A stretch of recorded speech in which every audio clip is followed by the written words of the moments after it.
can see the numbers are continuing to climb. But since we have a great number of speakers today and everyone is keen to get right into it, I think we will kick off. So it is, my name is Naomi Fitzn and I am a lead researcher with the Monash Gender and Family Violence Prevention Centre. And it's my absolute pleasure to start this event today by handing over to the Boon Wurrung Land and Sea Council and to Janet to start the proceedings for this event. Thank you, Naomi, for the introduction. Wominjeka. Wominjeka is the Boon Wurrung language word for come with purpose, which is very fitting considering that everything we do from waking in the morning to sleeping in the evening is done with purpose. And today we have all come here with purpose to officially open the Monash Gender and Family Violence Prevention Centre and Full Stop, Australia's Consent and Respect panel, being the first national advocacy program for survivors of sexual, domestic and family violence. And as Hayley Foster, the CEO, has said, it's about supporting people with lived experience to influence change, whether that's speaking publicly or having input into policy, laws, or meeting with ministers. It's really important that people with lived experience can do so in a safe way. So that's a great opener for all of us. 53 years ago, I was a victim of family violence, and in those days, there was no help. There was no phone number. There were no women's shelters or refuges, or if they were in the background, they weren't publicly spoken about. And that wouldn't have helped me at the time as I was only 15. I'd been forced out of home and would have become homeless, but I was fortunate as a school friend's family took me in. In those days when things happened to you, there was no counselling or help of any kind. So you just learnt to get on with life. But the scars then remain with you for a lifetime. I'm currently looking at counselling, as throughout the COVID lockdowns, as with many people, and living on my own, there were memories that resurfaced that I just couldn't ignore anymore. So I'm attending to that as we speak. I just want you all to take a moment to reflect upon how far we have come in the last 50 odd years. And it's programs like this that will help this generation to negotiate their way through all things that are consent and respectful, relationships, education that can give to you. You just need to reach into every facet of life to educate young people to understand that there is help available. It's a sad reflection on our society that survivors of sexual, domestic and family violence are still so prevalent. And it's programs like this that are going to help people to traverse through a traumatic time in their life. So I thank God for all the organisations, including yours, that are out there and doing really good work in this field. And tonight, my purpose is to deliver a welcome to country. I am a direct descendant from our First Peoples and cousin to Parbanata, Dr. Carolyn Briggs, AM, the elder of the Boon Wurrung and Yarlakut Whelan clan, and I am here today representing her.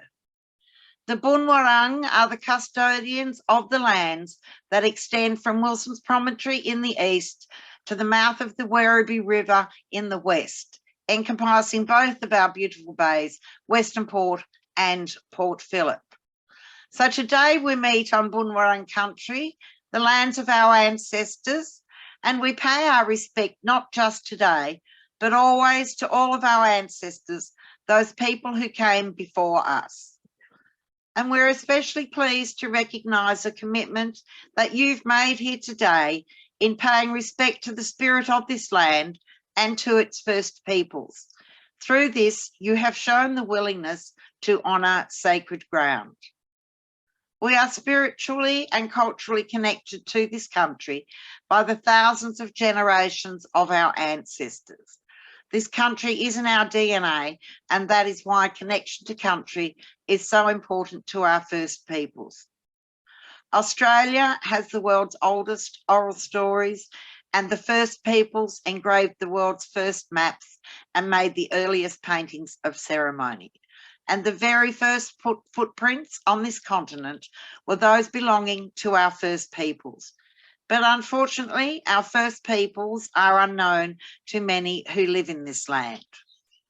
The word Wominjeka, as I said earlier, translates to come with purpose, but it's also a contract between the people as the custodians of this land and yourselves to ensure that the laws of Bunjil, our creator, are adhered to and to guarantee safe passage for those who ask. So wherever you walk or travel on our country, know that you have been welcomed to this country by us and our ancestors.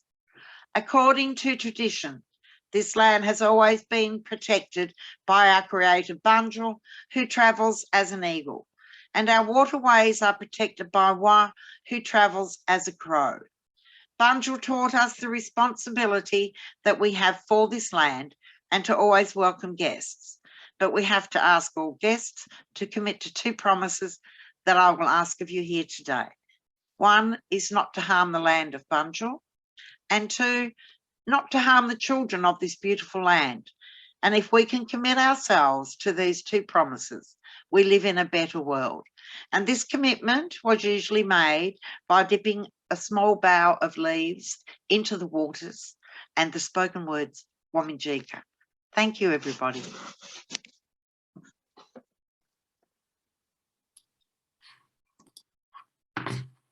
Thank you so much, Janet. And I think that's such a really powerful reminder about coming with purpose. And obviously today we are trying to have a conversation about how we can progress consent and respectful relationship education and what we can all do to bring purpose and to bring about change in this really vital area. So thank you so much. I would also like to begin by acknowledging the Wurundjeri people of the Kulin Nations as the traditional owners and true sovereigns of the land on which I'm joining you today. I acknowledge their continued connection to the land and waters of this country and that First Nation sovereignty was never ceded. I'd like to pay my respects to elders past and present and also extend that respect to all Aboriginal and Torres Strait Islander people who might be joining us today. And I'd really especially like to acknowledge the significant contribution and enduring leadership of Indigenous women in the field of family violence. And I think in the context of today's discussion about what is needed and what is missing in consent and respectful relationship education in Australia, I do want to acknowledge that we don't have a First Nations young person on the panel today. We really did try and seek to include First Nations voices, and they're a critical and essential part of this conversation. Unfortunately, we weren't able to secure someone for this event, but in thinking about coming with purpose and what's needed, they're a huge part of this story.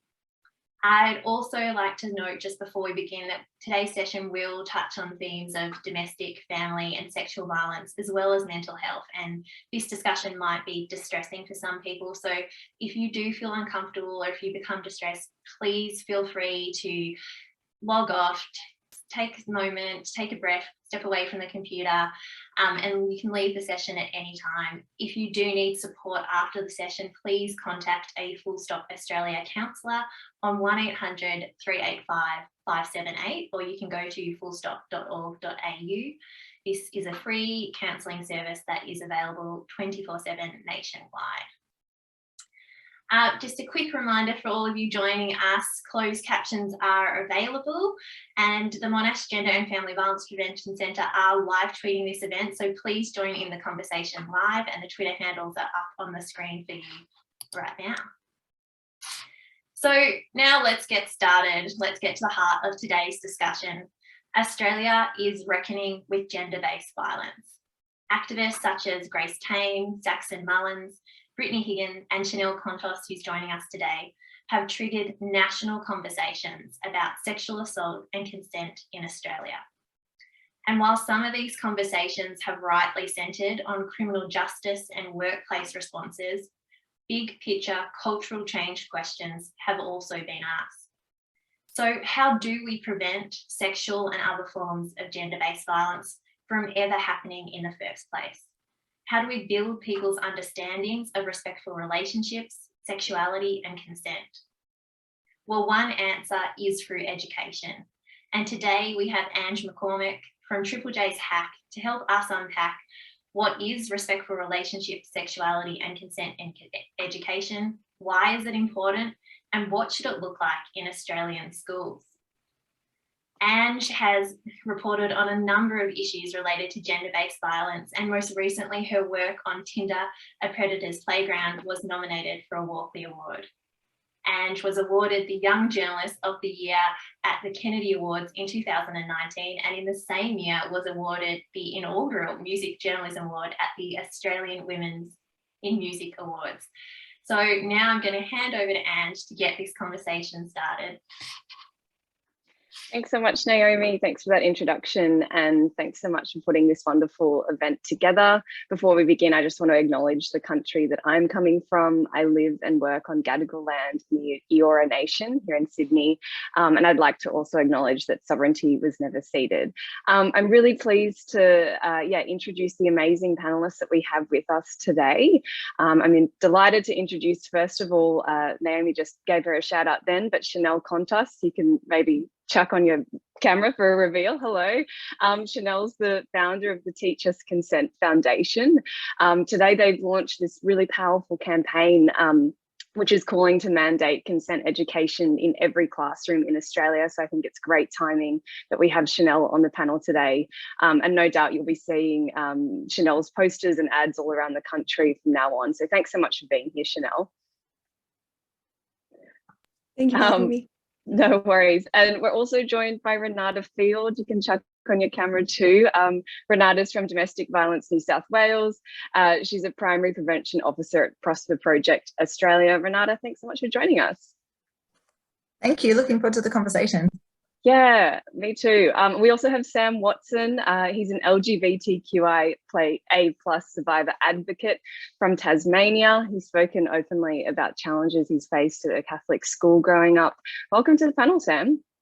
Thanks, Angie. Thank you. Yeah, and as Naomi mentioned, everyone use the Q&A function to ask questions, and you think of them as they come up. When we chat tonight, we'll get to as many as we can at the end. But yeah, I do want to get things started with you, Chanel. Your foundation, your campaign, which is calling for consent education, it has a really simple title and a simple call to action. It's called Teach Us Consent. So why is it important, in your view, to have conversations about sexual consent and respectful relationships in schools? I think it's important because I think education is one of the most effective ways that we can change a culture. And I think that Australia has a serious problem with the attitudes and values we hold towards gender and sexuality that ultimately have normalized violence in all different facets of our society. But education can be really transformative, and we live in Australia, which is a high income country and relative to the rest of the world very privileged, and we should be utilizing our education system in order to create a better society, because consent education is something that can benefit every single person, even if they're not going to go on to become a survivor of sexual assault, or even if they're not going to go on to become someone who perpetrates sexual assault. It's something that can help every single person. And it's a very efficient allocation of resources in terms of transforming culture, because as I said, we have an amazing school system in place, and it's the only way we can really standardize change a whole country at once. I think it's, not the only way, there's also endless things we can do on top of this, but I think it's a really good first step. It's also really good preventative, which is really important, because it's amazing that the conversation in Australia right now is creating lots of different reforms in terms of reporting options, and in terms of laws, and in terms of like organizations that are getting more funding and popping up to help survivors and support survivors. But ultimately, if someone's in a courtroom or if someone's reporting, it's too late.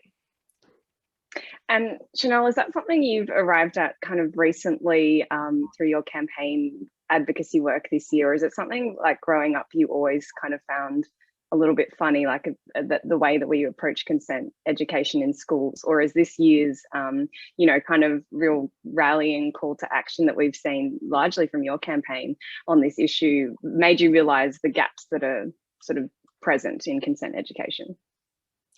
No, I realised how important consent education was and how notable it was when it wasn't there when I got consent education for the first time. It was a kind of life-changing talk, a life-changing experience. It was also the time that me and many of my close friends were suddenly equipped with the terminology to be able to describe what happened to us, which was sexual assault and rape in different forms. And it was a very validating experience, but then quite isolating after that, because suddenly it was just like, oh, well, it's happened to all of us and that's just normal from now on. So when I was 15, like me and my two best friends went to someone in the school's office and were like, you need to give us that talk earlier. And they said no. And now we're still asking. Yeah, I think we'll come back to that point about language and what you said there about how language being really empowering, and even just having that understanding of what sexual assault is, what it means, and for that to come to you later in life and the impact of that. I think we'll come to that in a little bit. But I want to go to Sam. Like, how do you see it? Why do you think these conversations are important to have in school? I think for me personally, I didn't know much about sex or consent education really until like a couple of years ago, and to briefly touch on what happened to me last year, my assault happened in November, and for 4 months I didn't understand. I didn't think that it was assault. I didn't really know what happened. I just assumed that that's what happens in these sorts of gay relationships and things like that. And I think it's really important that we have these conversations in school, especially at a younger age, because not only is there a lack of heterosexual sex and consent education, there's little to none queer sex education. I didn't know that I was gay for so long because I didn't know what being gay meant. You know what I mean? And I don't know, I just think it's really important that we have these conversations a lot earlier, so people not only know their own boundaries but can understand and know other people's boundaries as well. Yeah, that's really interesting. And that point you've just made about when to start it, and Chanel, you touched on that as well. Maybe I'll bring Renata in, and I don't know if you have any views on that question about when we can start having these conversations. Renata, I kind of feel like maybe there's no too early place to start, but how do you see it? Yeah, I think that you're right there, that we can have these conversations at age appropriate levels from birth even. I know that there's people who, like parents, who practice saying to their babies, I'm going to change your nappy now. Is that okay? Obviously the baby can't consent, but it's about the practice of the people surrounding those people, like, is it okay for me to do this to your body? And we can start having conversations in preschool about how, holding hands, is it okay to hold hands now? In preschools, that can set the framework for what's okay and what's not okay. And then in primary school, we build on that. And then by the time you get to high school, you're building on the knowledge that's already solid from those foundations, but you're bringing in more specific information about sex and respect, and giving young people the information they really want about how to have safe sex, which is really unavailable for most people, and as Sam mentioned, particularly unavailable for people who are from LGBTIQA plus communities, unfortunately. And I suppose, we're talking about consent, and we can see where it can kind of go wrong when it isn't taught. But maybe, Renata, you could speak to the benefits that we can see in a young person's life if they are taught consent and taught about respectful relationships from an early age. Like, how can that enrich and improve someone's life when those conversations do happen in the correct way? I think that it can benefit all of us to have more respect in our life. I mean, it can do great things, right? But I think that we also only know a small percentage of the sexual assault that happens in the community. Only a really small amount of people report it or speak up about it. And there's so many people out there who don't even realise that what's happening to them is not okay. So I think that this approach of embedding the education and information across society is the only way to go, because if you get to the end result of reacting after something awful's happened, it really is too late. But I do think that it does have the opportunity to educate and inform all of us, and to really shift and adjust the way that we our attitudes to gender, our attitudes to relationships across our communities, and make them generally safer. Yeah, Chanel, you've spoken a lot about this, about coming into, consent education at an earlier age, and you obviously see the benefits in that. Yeah, how have you arrived at that, and do you reflect on, I suppose, your own experiences and sort of think about when would have been appropriate in your education to start learning about it? I think I completely agree with concepts of consent education can start from preschool, as soon as the baby can interact, as soon as people around the baby are like the person are saying, can I hold your baby, can I have a hug, can I have a kiss, all these things, and obviously that would have been subconscious to me when I was younger, but I think that would have benefited me throughout my whole life, because it would have taught me to be comfortable with saying no as well, and that's like a massive socialized gendered issue that often people socialize as girls really struggle to say no and assert those strong boundaries and those sort of things. And I see that play out in all facets of my life, not just my sex life, but I also think that in a really explicit way, where we're actually talking about legalities around sex, where we're talking about what constitutes as rape, all of these things. Best practice shows that we should start having these conversations from as young as year 5. That's when we should give definitions to students about these sort of things. It's just as simple as being like, this is sexual harassment. If someone yells at you on the street about your school dress, that's sexual harassment. This is online sexual harassment. If someone's asked you to do this over your, chat messenger or whatever. And then when they students get a bit older, kind of that year 7 age group, that's when we should explicitly start talking about laws and the absolute basics. You can't, if someone's unconscious, they can't give consent, all these things. And then what Australia is really, really lacking, and I don't know if it's something we will see through this new curriculum review, but by the time that, if you ever learned about consent in Australia, that's when we should be learning about the positives of sex and how sex should look like, and healthy intimacy and respect, not just the don't get pregnant, don't get STIs, and don't get sexually assaulted. And again, I'm saying don't get sexually assaulted on purpose, because we should be saying don't sexually assault people, but we're teaching don't get sexually assaulted.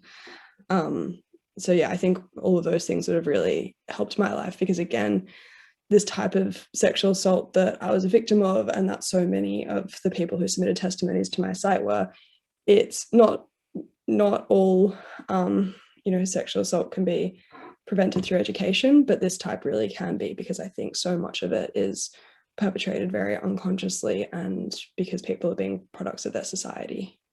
And is it also about, you sort of said there, it's not necessarily about prevention completely, obviously that is a goal as well, but it sounds like from your experience, just as we said before, having the language and knowledge around it would have really empowered you in your sort of healing process and coming to terms with it. And we want to start that as soon as possible. And if these kind of things are happening in your mid-20s or late 20s, that's kind of, I don't know, it would be better if we could get on top of that straight away and start learning about it in year 9 or 10 or whenever it is, or even earlier.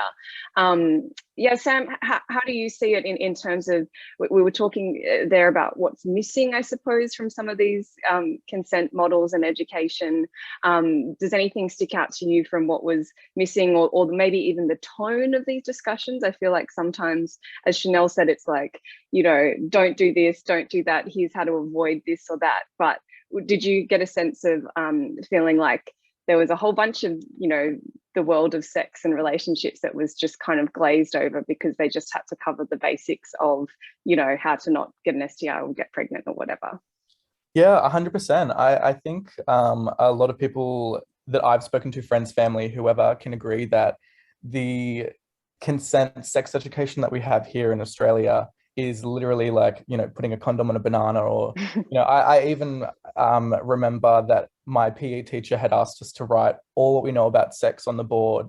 on the whiteboard, and most people were putting things like BDSM and all these different kinks and stuff. And it's funny that, you know, looking back, consent probably wasn't on there. And, you know, we don't learn these things in high school. You know, I swear, you know, it's going to sound silly, but I've learned a lot from TikTok and Instagram and, you know, literally just Googling like BuzzFeed quizzes, am I gay? You know, things like that. Like, it's silly as it is, you know, I think that they definitely glazed over a lot of this stuff, specifically in early high school, which led to a lot of issues later on in high school. And I think that it also sort of exacerbates the existing issues. Like we have toxic masculinity, you know, gender-based violence, things like that. Like not just exploring consent and sex education, but like completely ignoring things that come along with that need to be discussed. And I don't know, I just think that by having these conversations is just really important, and gets people talking and gets people thinking about it. And I want to bring in a question about like how we actually approach, like how teachers approach this, because I suppose it depends on your school. I went to an all-girls school, and I suppose they only really taught us about like female anatomy and female stuff around sex. But I do know in some co-ed schools they even like actively separate students and have that approach. I'm not sure if that was your experience, Yeah, the Sam, exact same with me. Yeah. Yeah. And does that mean you had half of the picture sort of left out? Like you didn't learn about how women approach sex and sexuality and respectful relationships as well? Yeah, so I went to a Christian school, and I had, they split up the PE classes, so it was girls and boys separate. And in the boys class, it was just specific, you know, male anatomy sort of things. And we didn't ever really learn about vaginas or how period works. And, you know, oftentimes people, you know, used to make jokes about, you know, oh, she's on the rag or whatever, you know, making these like horrible, nasty jokes and things like that.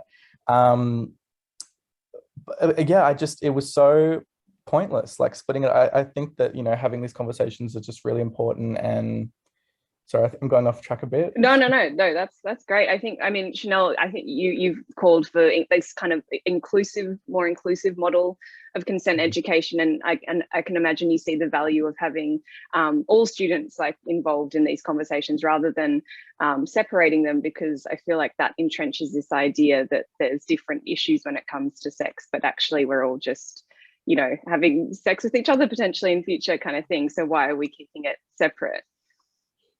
100%. I mean, yeah, like whatever consent education looks like in the future in Australia, it needs to be inclusive of sexualities, it needs to be inclusive of all genders, it needs to, because it's also like, why are we only teaching stuff, like why would we only learn about our own anatomy? We also barely learn that properly either. Like I'm still learning so much about like my body and things, and I only know like learn the name of different parts of my genitals over the last like few years. I didn't learn that in school. Whereas that's actually something we should be teaching to like 5-year-olds, because you know the names of your knees and your toes, and you know if that leaves young people really vulnerable to sexual assault, because they don't have the language to kind of like articulate these things about what happened to them. But yeah, it needs to be inclusive, and we also just need to remove taboos, because what the LGBTQI plus community experiences is a whole other layer of you know, taboo around sexuality, especially in teen years, when usually the schools we go to, you know, it's usually a homophobic culture in one way or another. If there's confusion there, or you know, doubt, Sam, you can speak to this better than I can, obviously, but we obviously need to have this, make sure we're removing those taboos and like educating ourselves about respect again in terms of how we're going to treat people in our day-to-day lives, regardless of their gender and their sexuality. Renata, I want to talk a little bit more about delivery of consent education. Like Sam brought up a really interesting point about learning more about these kind of issues on TikTok or, you know, Instagram or whatever. But at the end of the day, like these consent education, like the curriculum, it's taught in schools, it's taught in a classroom, and it's taught by teachers. And I guess that, you know, we could have the world's best, greatest consent education model ever, but a teacher has to deliver it, and they have to feel empowered and feel like they understand the issues and that it's important. So how do you think we can make and empower teachers to be great sexual consent and respectful relationships educators? Because they're the ones that are going to, you know, be impressionable on students. For sure. I mean, teachers need the support to deliver this part of the curriculum. So they need to be informed and educated on how to deliver it well. And they need to have the time and resources to do that training. So I think it's impossible to expect that teachers who are already overrun, underpaid, doing more than their fair share of work can be expected to do additional work without getting the training, resources and support to do it.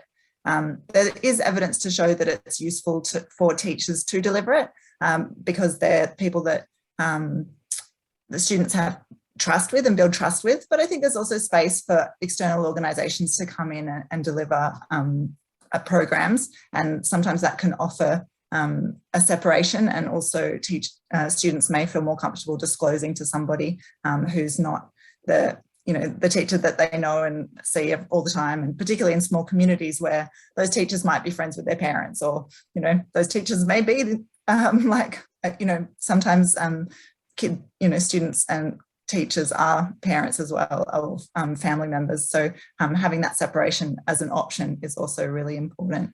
But I'm sure Chanel and Sam, you might have things to add to that as well. I think it's also important to consider that, like, beyond the school, there are things that the whole of the community needs to do, and that the school and the teachers are part of the picture. But we do, to be truly successful, programs need to have a whole of school approach, which means including and involving parents and carers. And like Chanel's been speaking about, changing the curriculum, changing policies and procedures and updating them, and creating collaborations and referral pathways, and really sort of upskilling the whole of the little nugget that is the school system. Yeah, the whole ecosystem around it, kind of. Yeah. I like that point about parents, and I think that's a really probably like quite vital piece to the whole puzzle as well. And maybe we'll get to that in some of the Q&A questions from the audience. If you have a question about that, definitely put that in there.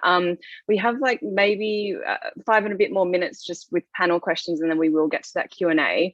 But just quickly, as a sort of to go to every participant, every panelist here, I just want us to imagine if we had the keys, if only you guys all did, to redesigning the consent and respectful relationships education curriculum. I mean, hopefully you guys are consulted on that when it is reformed. But yeah, I just want to get your views individually on what you would really love to see, what would be an essential thing that if you were designing it, that whole curriculum, what you would want to be in there. Chanel, I'm sure you've got a really, really long list, but what are some of your things that you think need to be put into that curriculum immediately that you would love to see? So yes, I do have a long list. So immediately, consent education mandated from a young age in an age appropriate way. This consent education needs to be holistic in that it builds on concepts of power dynamics and imbalances. It needs to be holistic in that it builds on an understanding of how gender plays out in our life and how different genders experience all of these powers and forces differently.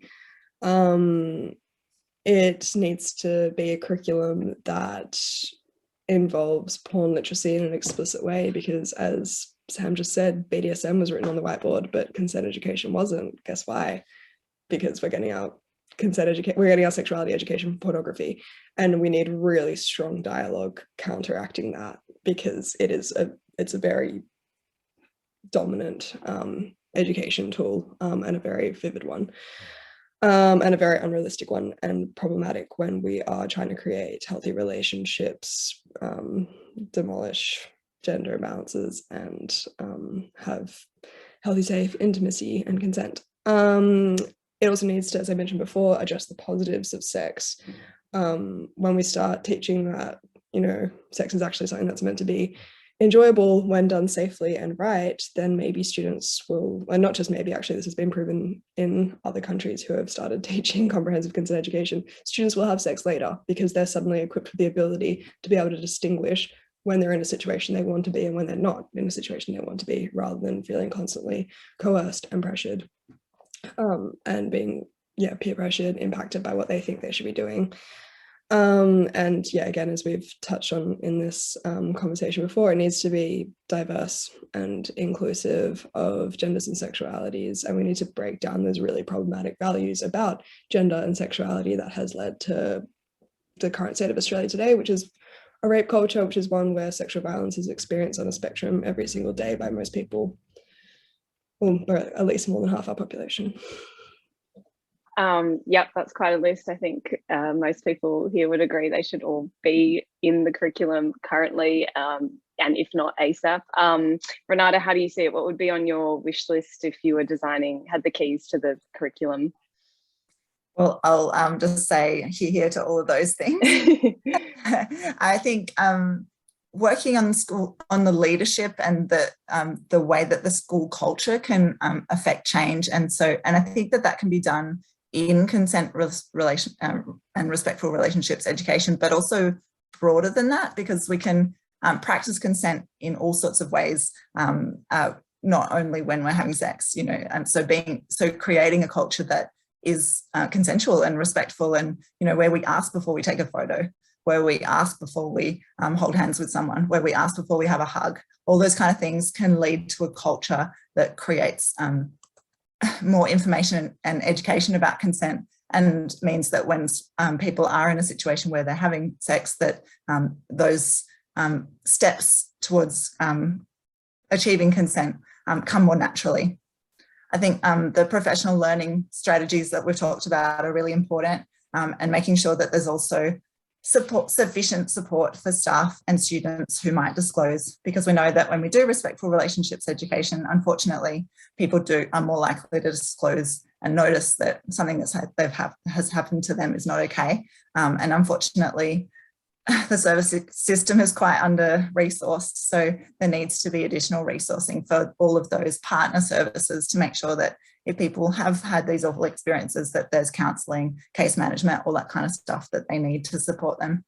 And I did want to mention as well that there's really useful guidelines around delivering sex and ethics programs with Indigenous young people. And I think it's really important that we are looking at how we can work together with First Nations communities to make sure that programs are delivered in a culturally safe way as well, and that might mean delivering them slightly differently in particular communities, and consulting with elders in those areas, being aware of the dynamics and the politics of the region, being aware of men's business, women's business, and all that type of thing. But I'm not Aboriginal myself, so I don't have all the answers, but there's a lot of First Nations practitioners who've done great work in this area and really need to be consulted. Yeah, thank you so much for that, Renata. Sam, what would be on your wish list? What do you wish you had been taught when you're at school? What's on your mind about that? So I firstly just want to say that Chanel and Renata were right on the money. Couldn't agree more with those points. But I think specifically for me, I'd love to see the inclusion of, again, the gender and sexuality sorts of education and how important that is for so many young people. I could give you a million, examples of, how nasty and horrible my school was and how homophobic and whatever.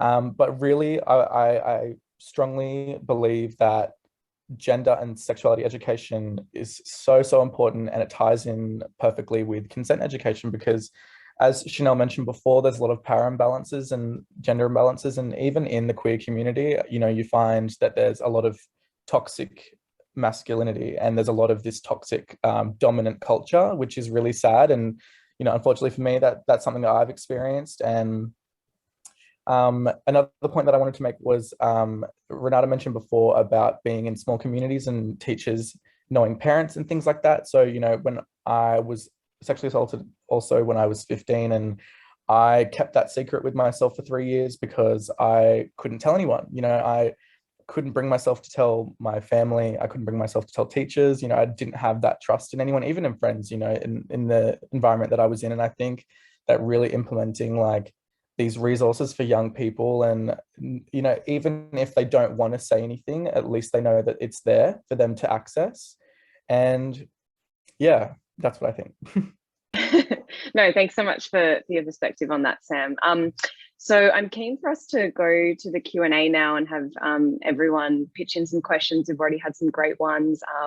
I saw someone in the chat talk about how that model of healthy Harold that everyone remembers from school, I hope maybe everyone remembers from school, but continue that into classrooms and talk about consent.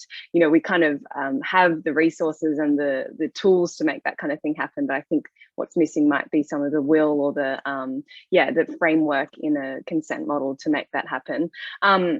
We've got a question for Chanel. Someone from the audience says, your survey and Teach Us Consent campaign has exposed attitudes and behaviours in our top private schools and in Australia more generally.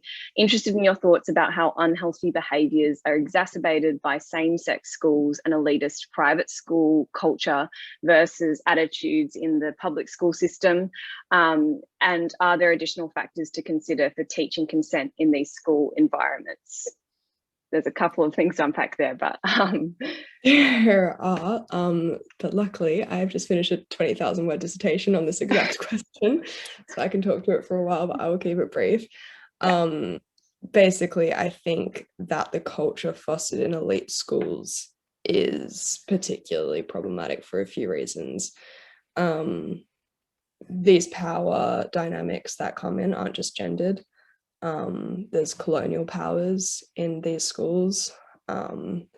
There's neoliberal inequalities that get exacerbated in these schools.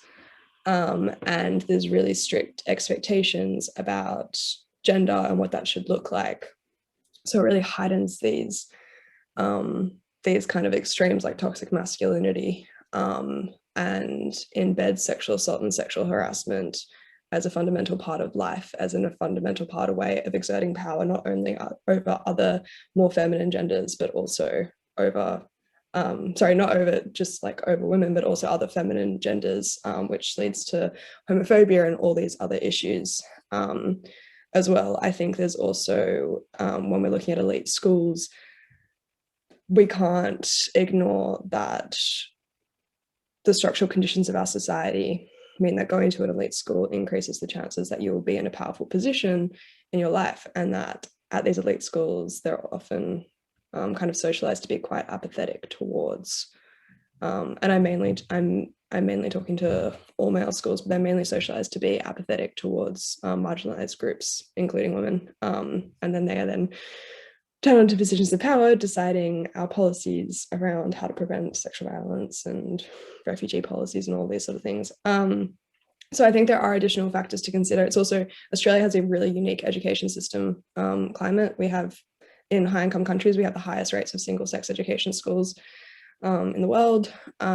We have, a massive independent sector. Education is seen as a stepping stone to a job rather than something that we're trying to like create like a culture kind of thing. So although consent education is absolutely essential in every single school across Australia, I think the type of sexual violence and the accountability as a result changes and is more problematic in elite schools. That's my personal opinion. People may disagree, but I think it just happens on scale, and from my personal experience with it, and when I like constantly see news articles with it, like if you can afford to hire a barrister for $12,000 a day, you're probably not going to get a criminal conviction. So we all have like all these factors as well. And also the reason my petition started with elite private schools, specifically the ones around me, was also because, one, I never thought I would have the like any sort of sway at a national level, but also they have the resources. It's just inexcusable that, and they have the flexibility to work outside the curriculum. It's inexcusable that these elite schools aren't being transformative in their education approach to create a better culture. So in short, yes, I think there are other factors we need to consider. Because it's interesting how you frame that. I think some people might think that the I guess most logical place to start would be in the public education system, because that's, you know, the I suppose state schools are, you know, run by the state, and that kind of makes sense. But you're making the point that, you know, these are the institutions that have the most flexibility. They can make the change if they want to, but again, it's just about the will to do that. We've got another question from Deborah. Deborah says, I have to agree that consent and respectful relationships needs to be taught in all schools and have discussions around healthy relationships. But how can we ensure that this is actually being delivered in school? I'm worried that schools will use their own teachers to teach it and brush it under the carpet. I suppose, just to, I guess, give some more context to that question, I guess, like the model that is currently being taught is being delivered in such a way, and it is or isn't delivering. So I suppose this new model that might be introduced could help to have more of a formal structure around it. I'm not sure who'd be best to answer or speak to that question. If Sam, you have anything to say about, you know, how we make sure that it actually comes through and is delivered in schools. It's a big question. I think I suppose to ensure that these sort of this new model will actually be taught to children, I suppose, I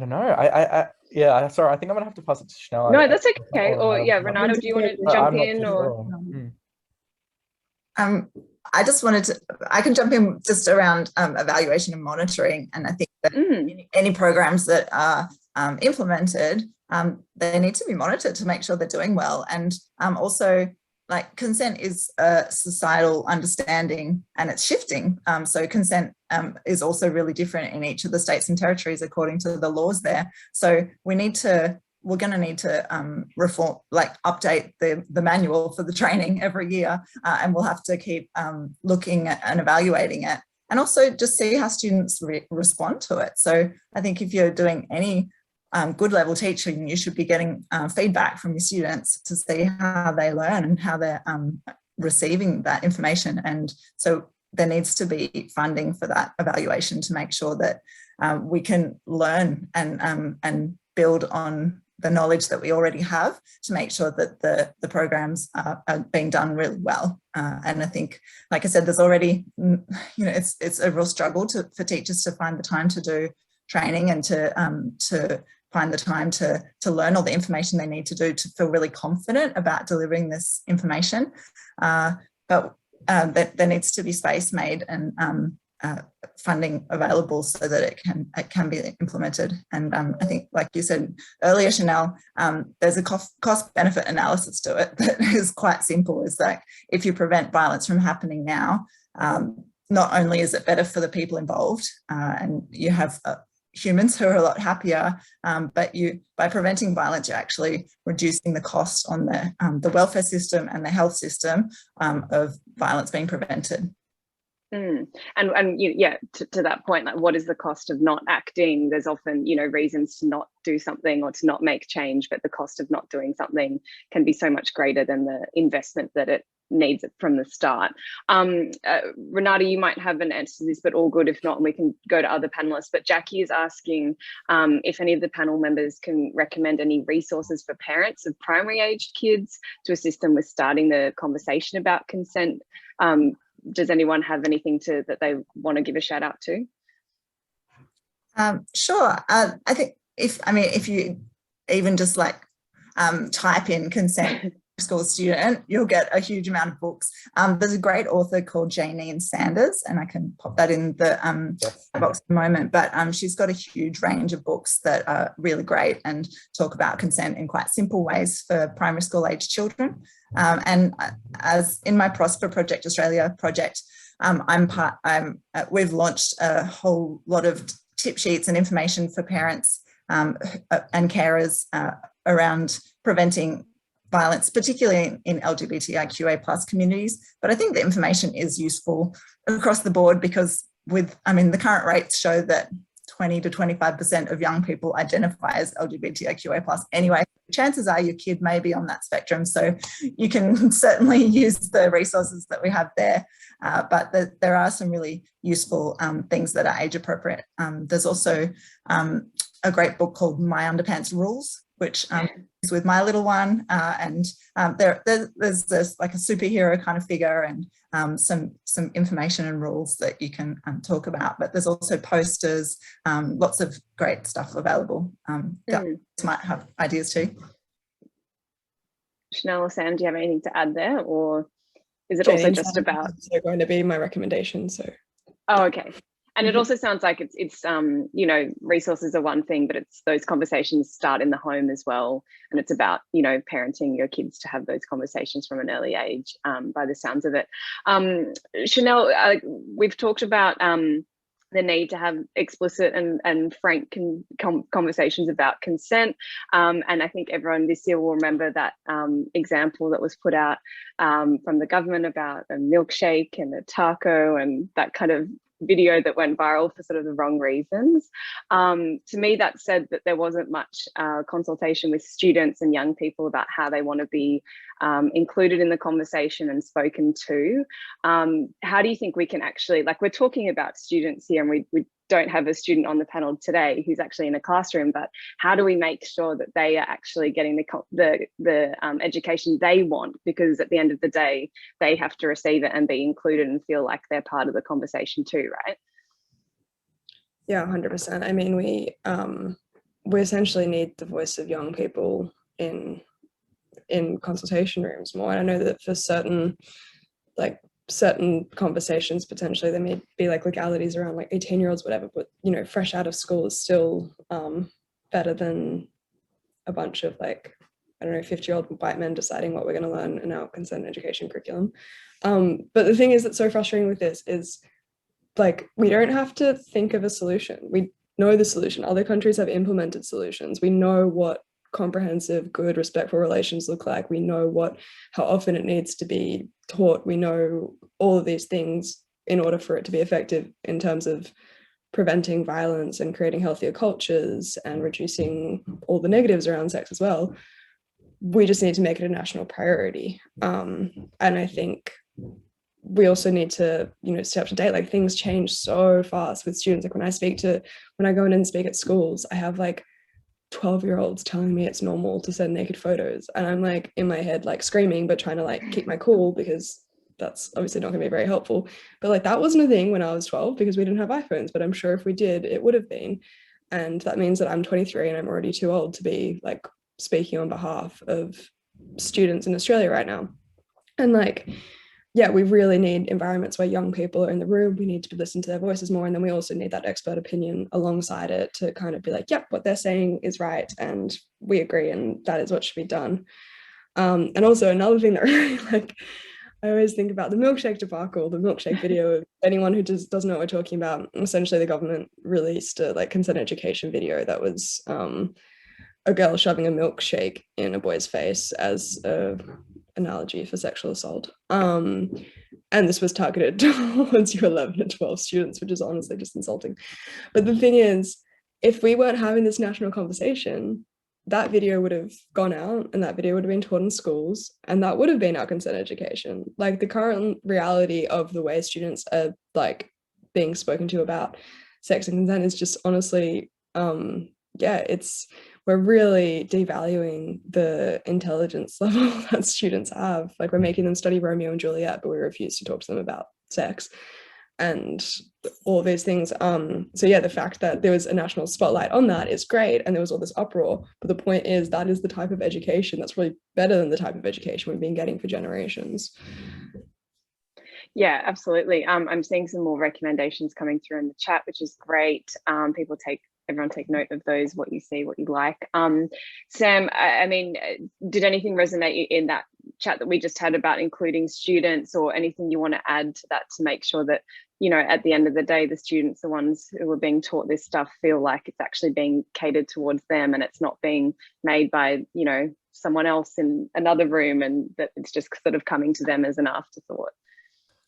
Yeah, I think that sort of carrying on a bit with what Chanel was saying, I think that it's really important that it's the young people that are the one sort of encouraging a lot of what we're talking about and these different things, rather than, like what Chanel said, you know, a group of middle-aged white men, you know, telling us what we need and what they think we need.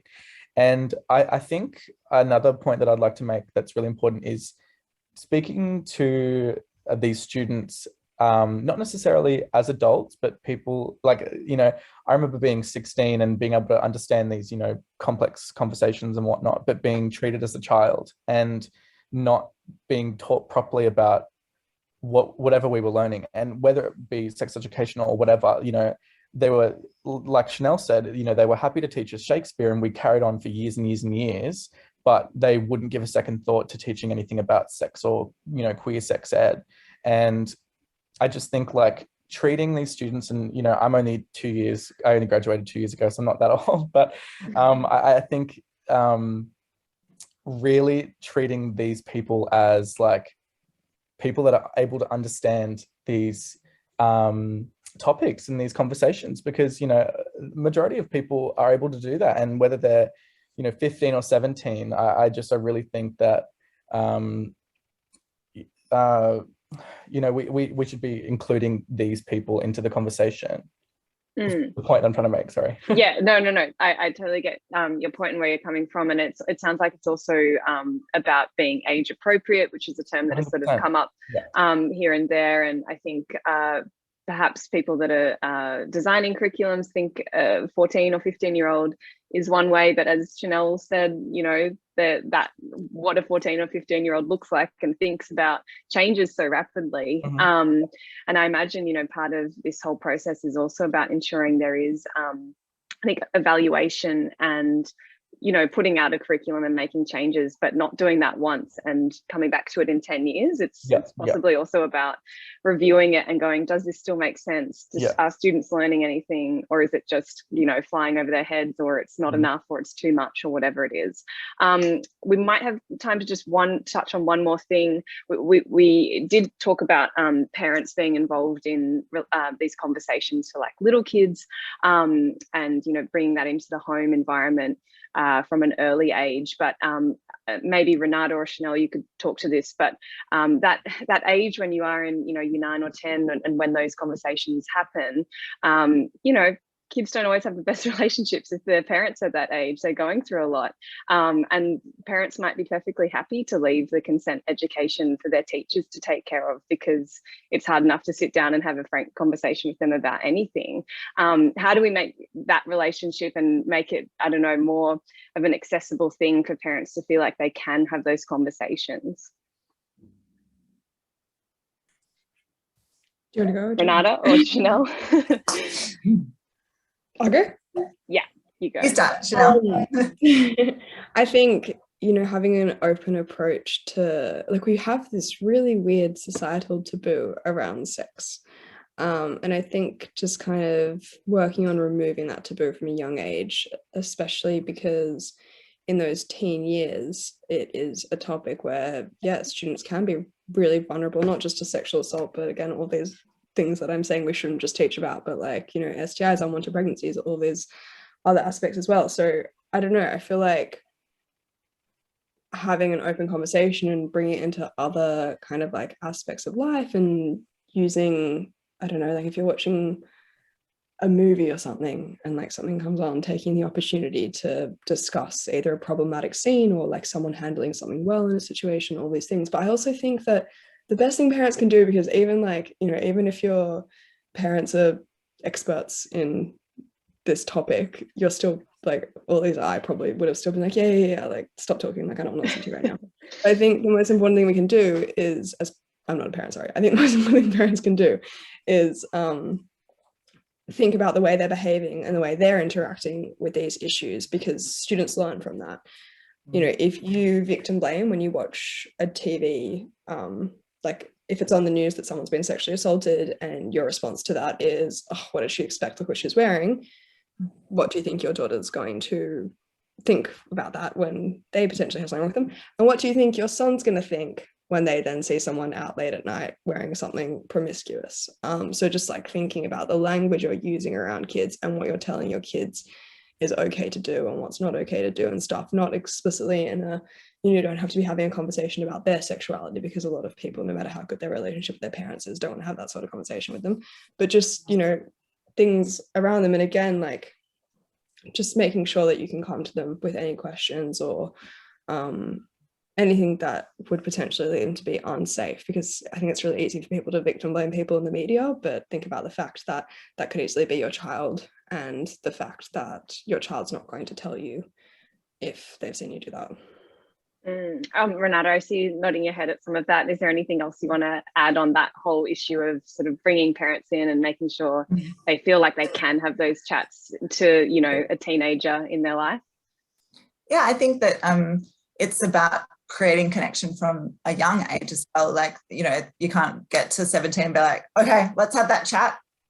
You need to be continually creating a strong bond and an openness to talk about things, and creating a culture of consent in your household where you can. And that doesn't have to be only about consent, but only about consent in sex, modeling consent in other ways of like, I'm not going to make you kiss Auntie Jane on the cheek if you don't feel like it. You can give her a high five, or it's okay. And so there's lots of ways that parents can model it in a myriad of ways that are not specifically about sex only.